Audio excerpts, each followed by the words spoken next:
मेरा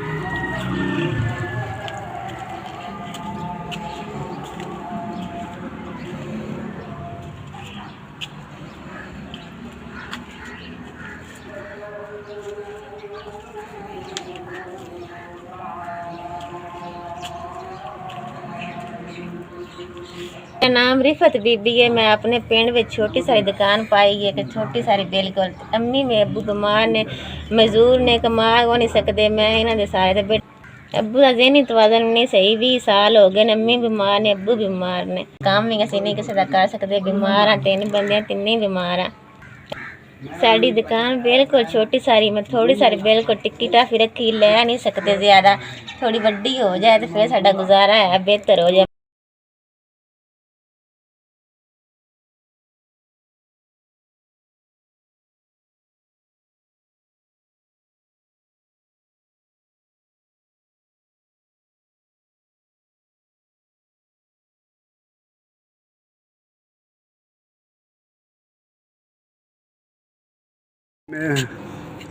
मैं इतने रोना लाती तो मैं इसे लाजी भैया बड़ा खुश हूँ मैं किस्म मैं तो रो के किस्म खुश हुआ था रो के पर उन्हें मैं क्या कह कि उन्होंने मेरे की बनना लाजी